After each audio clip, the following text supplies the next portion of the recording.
L'espace Mandela a accueilli la comédie déjantée De Gaulle est de retour dimanche 18 octobre.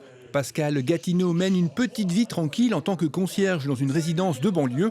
Fervent admirateur du général de Gaulle, il est loin de se douter qu'il va passer une nuit pleine de rebondissements lorsque le général réapparaît. Mais vous êtes mort! Mort? Comment ça, mort? Ah oui, mort politiquement, vous voulez dire. Eh ben, écoutez, c'est rien. Georges Pompidou va reprendre le pays en main. Vous allez voir, on fait pas confiance. Il a une santé de fer, le Georges. Pas prêt de casser sa pipe, croyez-moi. Rongez l'œil pour ces choses-là.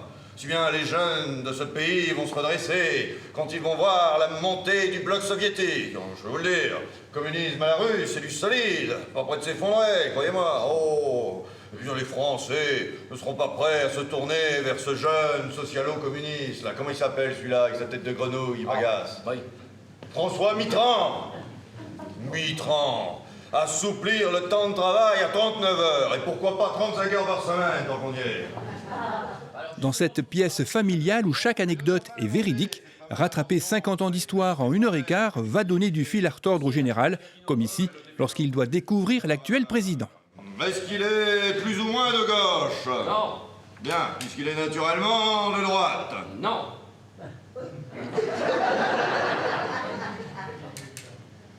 Bon, est-ce qu'il est borgne?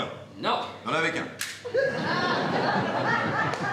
Ça va être pour beaucoup, votre petit jeu. Bon, voilà. Est-ce qu'il a été accusé dans des affaires de détournement d'argent ou de fraude fiscale? Non.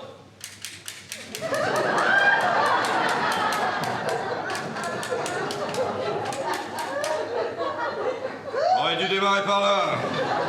En 50 ans, la technologie a bien changé, comme les moyens de communication, et notamment les réseaux sociaux. Eh oui, Charles de Gaulle. Oui, oui. Renommer les deux églises. Oui. 13 000 fans, c'est pas mal. Oui, 13 000, c'est insuffisant. Pensez un peu aux 82% de Jacques Chirac. 13 000, c'est un chiffre direct.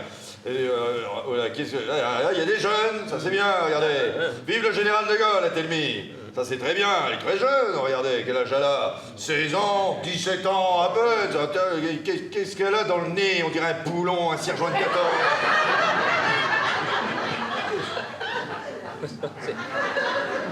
Non mais ça c'est rien mon général, c'est un piercing. C'est l'intérêt de se mettre des poutrelles de chantier. Regardez, des boulons et des vis dans les oreilles maintenant. Même les messieurs, regardez comment, là, moi, De Gaulle, je le surkiffe grave sa race. Alors moi, quand c'est du breton, j'y comprends rien. La complicité est totale entre le public et les deux comédiens, Mathieu Calca dans le rôle du général et Valentin Merth, tous deux auteurs de cette pièce, une sorte de devoir de mémoire où le rire est omniprésent. Si vous l'avez manqué, ils seront à l'espace Léon Delphos de Billy-Montigny le 7 février 2021. Vive la chapelle l'Armentière, libre! La municipalité a proposé mercredi 21 octobre son premier café littéraire à l'espace Mandela, en partenariat avec l'animatrice Isabelle Pegoraro.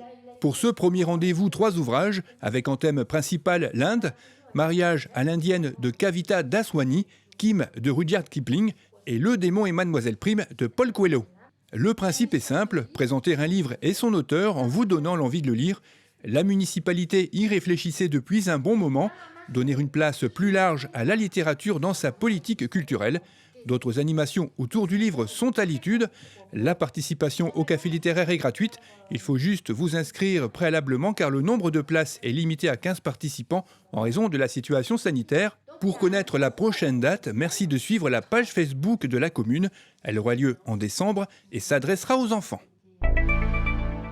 En raison de la situation sanitaire critique, le président de la République a décidé de prendre des mesures pour réduire à leur plus strict minimum les contacts et déplacements sur l'ensemble du territoire, en établissant un nouveau confinement du 30 octobre au 1er décembre minimum. Les déplacements sont donc interdits, sauf motifs dérogatoires pour lesquels il vous faut obligatoirement remplir une attestation. Elles sont téléchargeables sur le site internet de la commune à l'adresse www.mairie-lca.fr. Et si vous n'avez pas d'imprimante, elles sont également disponibles à l'entrée de la mairie, ainsi que dans les boîtes à livres.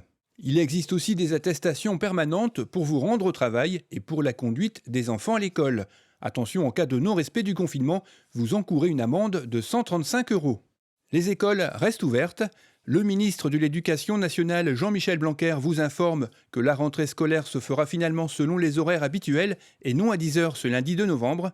L'hommage à Samuel Paty est maintenu et se déroulera au sein de toutes les écoles publiques de France. Une minute de silence sera observée en fin de matinée après la lecture de la lettre de Jean Jaurès. À noter que le protocole sanitaire pour les écoles a été renforcé cette rentrée. Les enfants dès le CP doivent désormais porter un masque et vous devez vous munir d'une attestation pour les conduire à l'école. Celle-ci vous sera fournie par l'école même. En attendant d'obtenir ce document, vous pouvez utiliser l'attestation dérogatoire. L'intégralité du protocole scolaire est consultable sur le site du gouvernement à l'adresse www.gouvernement.fr.